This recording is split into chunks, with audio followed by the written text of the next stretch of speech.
هي الحلقات تحفظني بآيات من القرآن، هي الحلقات تملأني بحب المصطفى العدنان، هي الحلقات تحفظني. لو انزلنا هذا القرآن على جبل، اگر ہم اس قرآن کو کسی پہاڑ پر اتار دیتے، لرأيته خاشعا متصدعا من خشية اللہ، تو تم دیکھتے کہ وہ پہاڑ دب جاتا، پھٹ جاتا اللہ تعالی کے خوف اور خشیت سے. وَتِلْكَ الْأَمْثَالُ نَضْرِبُهَا لِلنَّاسِ، اور یہ مثالیں ہیں جو ہم لوگوں کے لیے بیان کرتے ہیں، لعلہم یتفکرون، شاید کہ وہ تفکر کریں، غور و فکر کریں. قرآن مجید میں وہ مضامین جو بہت لطیف ہوتے ہیں، بہت لطیف ہوتے ہیں، جن کا ادراک عام انسانی عقل سے ماورا ہے، اس کے لیے تمثیلیں بیان کی جاتی ہیں. ما لا یدرک کلہ لا یترک کلہ، اگر وہ مضمون بتمام و کمال سمجھ میں نہیں آ سکتا تو کچھ تو آ جائے تمثیل کے حوالے سے، اگر غور و فکر کریں گے تو بات سمجھ میں آ جائے گی. اب اس تمثیل کے حوالے سے سب سے اہم مقام جو ہے قرآن مجید کے اس اصول کے تحت کہ القرآن یفسر بعضہ بعضا، قرآن کا ایک حصہ دوسرے حصے کی تفسیر کرتا ہے. سورہ اعراف میں یہ واقعہ مذکور ہے کہ جب حضرت موسیٰ علیہ السلام کوہ طور پر گئے تورات لینے کے لیے، تو وہاں انہوں نے اللہ سے ایک خواہش کا، ایک درخواست کا اظہار کیا. مخاطبہ اور مکالمہ تو اس سے پہلے بھی ہو چکا تھا. اب یہ شوق، رب ارنی انظر الیک، پروردگار اب دیدار بھی عطا فرما دے. پردے کے پیچھے سے بات تو ہوتی رہی ہے اور ہو رہی ہے، لیکن دیدار بھی عطا کر دے. اللہ نے فرمایا لن ترانی، تم مجھے ہرگز نہیں دیکھ سکتے، ولکن انظر الی الجبل، لیکن وہ سامنے والے پہاڑ پر نگاہ جماؤ، فَإِنِ اسْتَقَرَّ مَكَانَهُ فَسَوْفَ تَرَانِي، اگر وہ اپنے مقام پر قائم رہ جائے، ہم اپنی ایک تجلی اس پر ڈالیں گے، اگر وہ جھیل جائے اس تجلی کو تو تم بھی سوچنا کہ ہمارا دیدار کر سکو گے. فَلَمَّا تَجَلَّى رَبُّهُ لِلْجَبَلِ، جب اللہ نے اپنی تجلی ڈالی اس پہاڑ پر، جعلہ دکن، تو وہ پھٹ گیا، ریزہ ریزہ ہو گیا. وخر موسیٰ صعقا، اور حضرت موسیٰ بے ہوش ہو کر گر گئے. حالانکہ تجلی براہ راست حضرت موسیٰ پر نہیں تھی، تجلی پہاڑ پر تھی، اور حضرت موسیٰ بالواسطہ اس تجلی کا مشاہدہ کر رہے تھے. لیکن اس تجلی کا نتیجہ کیا نکلا؟ پہاڑ پھٹ گیا، ریزہ ریزہ ہو گیا، اور حضرت موسیٰ بے ہوش ہو کر گر گئے. اب یہ واقعہ ہے، وہاں تو تمثیل بیان ہوئی اور یہ واقعہ ہے. تو جو اثر اللہ تعالی کی ذات کی تجلی کا ہے، وہی اثر اللہ کی جو صفت ہے کلام، اس کی تجلی کا ہے. اس لیے کہ صفت کس کی ہے؟ اللہ کی ہے. صفات ذات حق، حق سے جدا یا عین ذات، متکلمین اس مسئلے کا حل ہی نہیں کر پائے. کلام اللہ کی صفت ہے، اس کی صفت کی بھی وہی تاثیر ہے.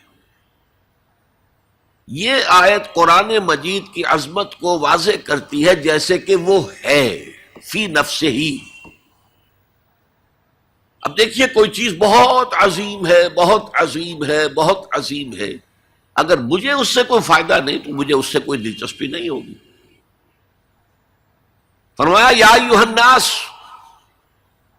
قد جاءتکم موعظۃ من ربکم وشفاء لما فی الصدور وہدی ورحمۃ للمؤمنین قل بفضل اللہ وبرحمتہ فلذلک فلیفرحوا هو خیر مما یجمعون.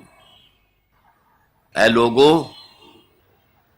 تمہارے پاس آ گئی ہے نصیحت، موعظت تمہارے رب کی طرف سے،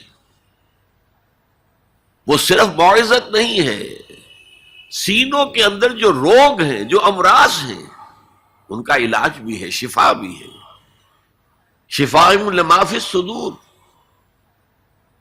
تیسرے درجے میں وہ ہدایت ہے، وہ بتاتی ہے کدھر جاؤ کدھر نہ جاؤ۔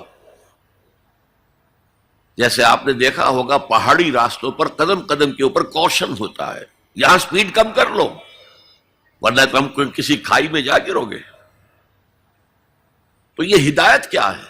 دیکھو ادھر مت جانا، ادھر جاؤ، اگر ادھر جاؤ گے تمہارا سارا معاملہ تلپٹ ہو جائے گا۔ یہ ہے ہدایت۔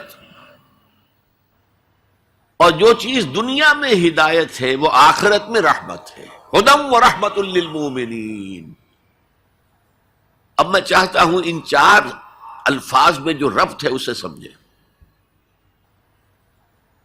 دیکھیے اگر کسی ایسی زمین پر بارش برسے جو اوپر سے بہت سخت ہے تو پانی بہہ جائے گا، زمین میں جذب نہیں ہوگا تو کوئی رویدگی پیدا نہیں ہوگی۔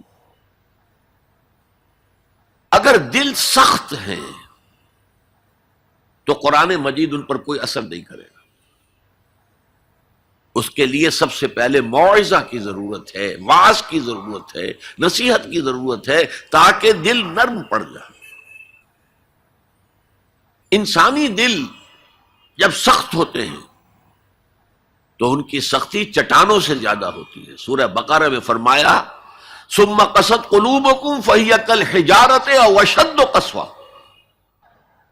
یہودیوں سے خطاب ہے، ثم قست قلوبکم من بعد ذلک فہی کالحجارۃ او اشد قسوہ۔ اے بنی اسرائیل، تمہارے اس طرز عمل کے نتیجے میں تمہارے دل سخت ہو گئے اور اب وہ پتھروں سے زیادہ سخت ہے۔ لہذا سب سے پہلے ضرورت کیا ہے؟ دل کی زمین کو نرم کیا جائے، اس میں ہل چلایا جائے۔ یہ کام ہے موعظہ کا، واعظ کا، نصیحت کا۔ ہمارے معاشرے میں کسی زمانے میں واعظ کا بڑا رواج تھا، آج کل یہ چیز ختم ہو گئی ہے، بلکہ واعظ کو گھٹیا بات سمجھا جاتا ہے۔ بھائی کوئی عقلی بات کرو، کوئی علمی بات کرو، تم تو واعظ کہہ رہے ہو، گویا کہ واعظ گھٹیا چیز ہے۔ نہیں، واعظ سے دل میں رقت پیدا ہوتی ہے، نرمی پیدا ہوتی ہے۔ تو قرآن مجید ہی سب سے بڑا موعظہ ہے۔ ہم نے بدقسمتی سے کیا کیا، جب واعظ کہے جاتے تھے تب بھی مثنوی مولانا روم سے، ضعیف احادیث سے، واعظ دستاں زنو افسانہ بند، واعظ بڑے اونچے اونچے ہاتھ چلا کر اور افسانہ جو ہے بیان کر رہا ہے، لیکن اس کا حال کیا ہے؟ از خطیب و دیلمی گفتار اوست، بعض ضعیف و شاذ و مرسل کار اوست۔ وہ خطیب بغدادی یا دیلمی کی جو احادیث ہیں، جو سب سے گھٹیا درجے کی کتاب حدیث کی، سب سے کم تر درجے کی کتاب حدیث کی، ضعیف کتابوں کے یوں سمجھیے کہ بہت بڑے مجموعے، وہاں سے وہ حدیثیں لا رہا ہے۔ الضعیف و شاذ و مرسل کار ہو، ضعیف حدیث، شاذ حدیث، مرسل حدیث سے وہ بیان کر رہا، قرآن سے اس کا کوئی تعلق۔ قرآن مجید سب سے بڑا واعظ ہے۔ یا ایھا الناس قد جاءتکم موعظۃ۔ یہ دل کو جب نرم کرتا ہے تو پھر اس میں جذب ہوتا ہے، یہ سیکنڈ سٹیپ ہے اس کا۔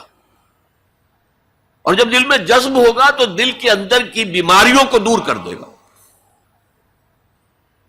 دل کے اندر کی بیماریاں کون سی ہیں؟ تھرومبوسس نہیں، جائنا نہیں، وہ اور ہیں۔ وہ دل کی بیماریاں جن کے لیے قرآن شفا ہے، وہ ہے تکبر، حسد، حب مال، حب دنیا، حب جاہ، حب شہرت۔ یہ ہیں وہ چیزیں کہ جو اصل ہیں، جو دل کے امراض ہیں، ان سب کو جڑ سے نکال کر پھینک دے گا قرآن حکیم۔ یا ایھا الناس قد جاءتکم موعظۃ من ربکم وشفاء لما فی الصدور۔ وہ ہدن، اور وہ ہدایت ہے، انفرادی زندگی کے لیے بھی ہدایت ہے، اجتماعی زندگی کے لیے بھی ہدایت ہے۔